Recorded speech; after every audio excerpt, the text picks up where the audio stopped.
Suur tänu. Noh, ma olen sügavalt tänulik. Ma natuke kartsin, kui te veid püsti tõusite, ma arvasin, et te lahkute.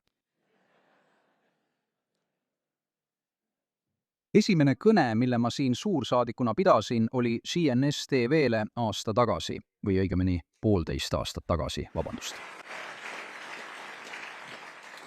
Nii et täna, enne kui ma siia jõudsin, tegin ma midagi, mida pidasin väga oluliseks.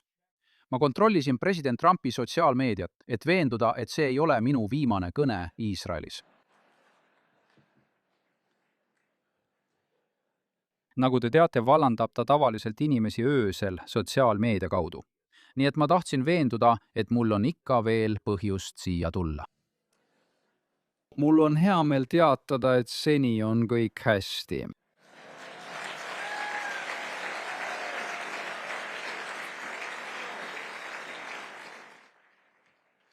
Ma tean, et Ameerika Ühendriikide ja Iisraeli suhete pärast on olnud tohutu ärevus.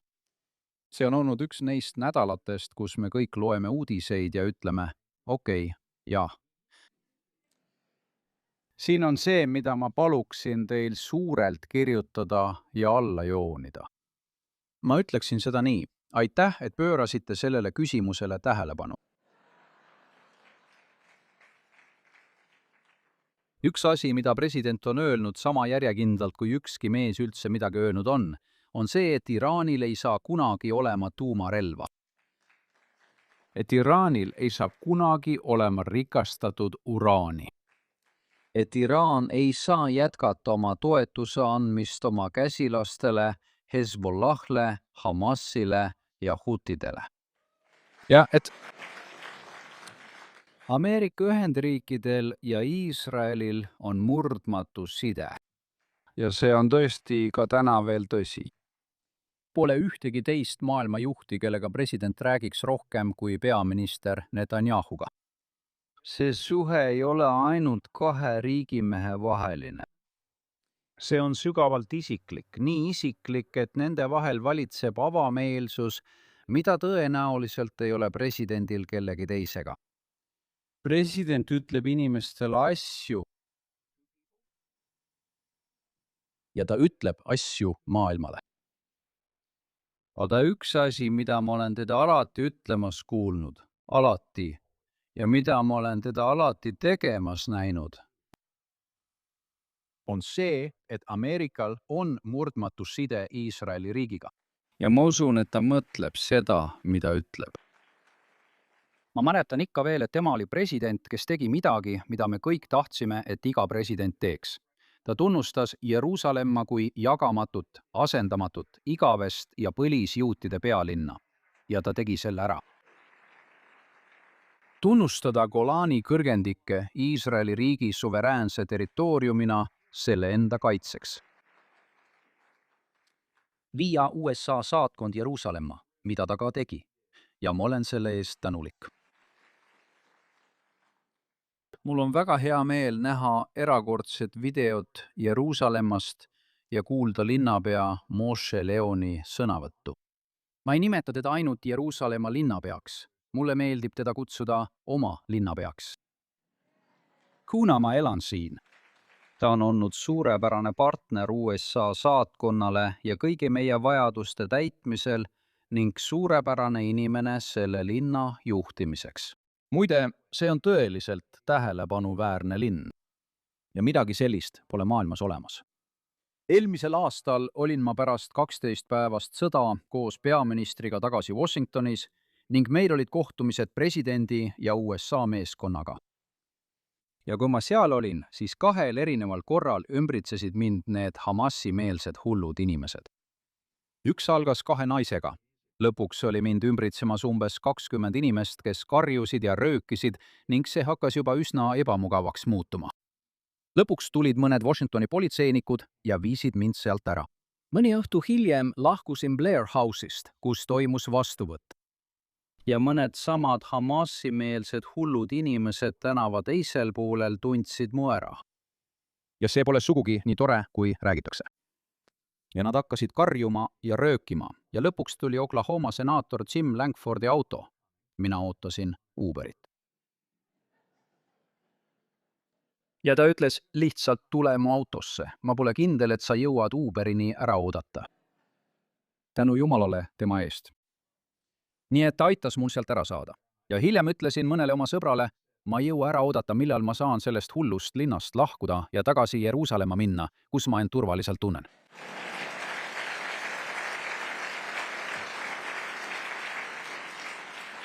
Huvitav on see, et nad tegid sama, mis sina. Nad naersid ja arvasid, et see oli naljapoint. Ma ütlesin, et ma ei tee nalja. Ma tõesti tahan siit hullust linnast ära saada ja tagasi Jeruusalemma minna, sest seal tunnen ma end turvaliselt. Ja ma tõesti tunnengi. Ja ma olen tänulik. Et saan elada selles erakordses linnas ja mul on võimalus esindada Ameerika Ühendriike. Ja ma olen jälginud ning ma tean, et on ärevust, aga kuulge, ma jälgisin eelmisel aastal 12 päevas sõda, kui kõik mõtlesid, mida president teeb. Kas ta sekkub?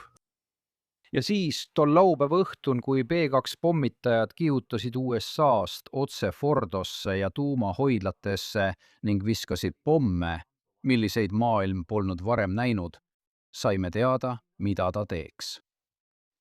Selle aasta alguses, kui sai selgeks, et iraanlased kavatsevad taastada oma tuumavõimekuse ja jätkata 47 aastat kestnud ähvardust meie vastu.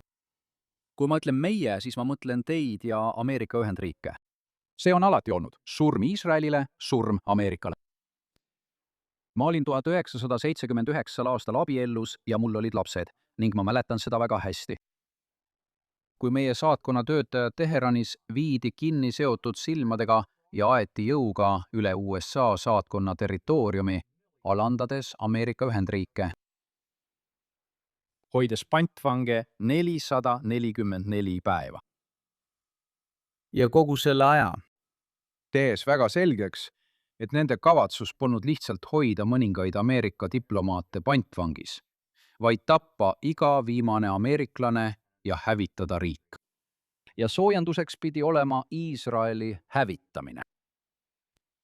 See on alati olnud oht. Ameeriklased ei pruugi sellest aru saada, kuid see oht ei ole ainult Iisraelile. See on oht igale ameeriklasele. Ja nad on seda ohtu nende 47 aasta jooksul osade kaupa täide viinud, tappes sadu ameeriklasi sageli oma käsilaste kaudu. Ja enamik neist on olnud Hezbollah. Ja ma loodan, et keegi ei arva hetkekski seda. Põhjus, miks Iraan tahab hoida mingit kontrolli oma prokside üle, on see, et nii saab ta oma terrorivõrgustiku muuta võimalikult kahjulikuks. Olgu see selge. Iraani oht on kõige paremini kontrolli all siis, kui kraan keeratakse kinni juba allikas. Ja rohkem jõude ei voola ei Hezbollah, Hamasse ega hutide juurde.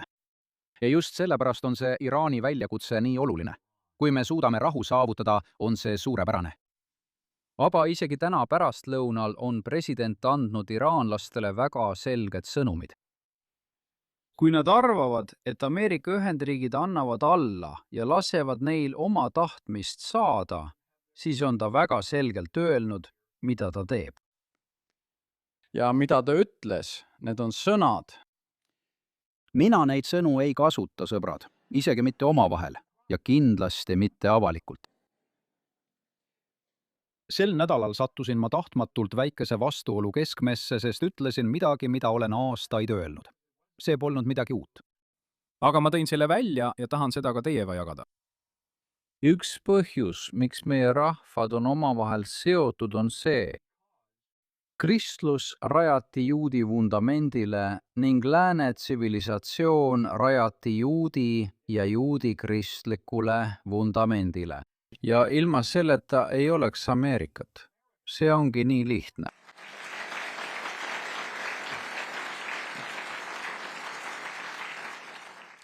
Inimesed üle kogu maailma hurjutasid mind öeldes, kuidas sa julged seda öelda.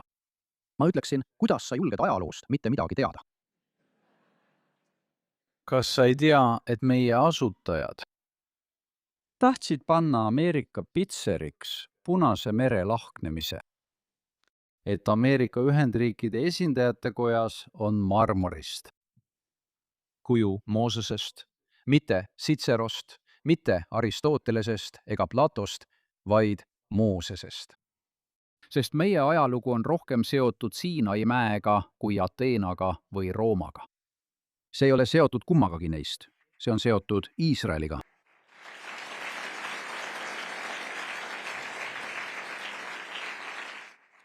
3800-aastane juudi rahva järjepidevus, avates ajast, mil Jumal ütles Abrahamile, ma teen sinust suure rahva ja sinu kaudu saab maailm õnnistatud. Kui meie asutajad sellest aru said, mõistsid nad seda nii, et isegi meie iseseisvusdeklaratsioonis tegime väga selgeks, et meie õigused ei tule valitsuselt. Need tulevad Jumalalt. Need tulevad loojalt. Ja kust nad selle mõtte said? Need said selle kõik siitsamast linnast, Jeruusalemmast. Need said selle selgelt ajast, mil juudi rahval oli katkematu ajalugu, olles ühenduses Jumalaga ja olles maailmale valguseks. Ja ma tahan, et siin ei oleks mingit arusaamatust. Ameeriklased, kas nad mõistavad seda või mitte, peavad olema Jumalale tänulikud. Juudi rahva ja selle aluse eest, millele rajati vabadus ja üksikisiku pühadus. Sest just see eristab meie väärtusi totalitarismi ja diktatuuri väärtustest. Mina ei taha sellega mingit pistmist. Mulle meeldib vabadus ning selle süda, hing ja algupära pärinevad just siit maalt. Ärme kunagi vabanda selle pärast.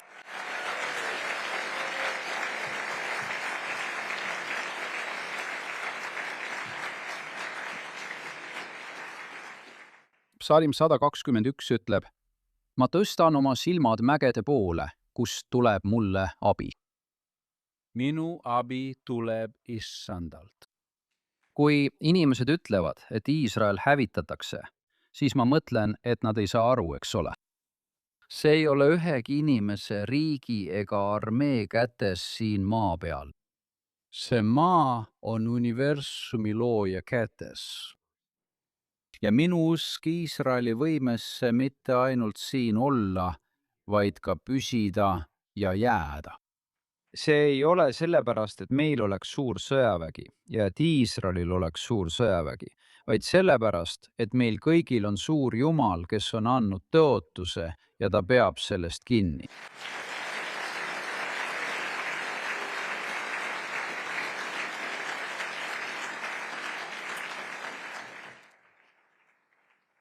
Ma märkasin, kui ma alustasin, et siin kõrval on üks naine, kellel on silt, millel on kirjas peatu.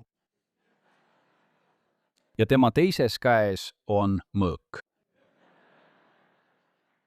Ma tean, mida see silt tähendab ja ma arvan, et tean, mida mõõk tähendab. Ja sellega ütlen ma aitäh. Jumal õnnistagu teid ja Jumal õnnistagu Iisraeli riiki.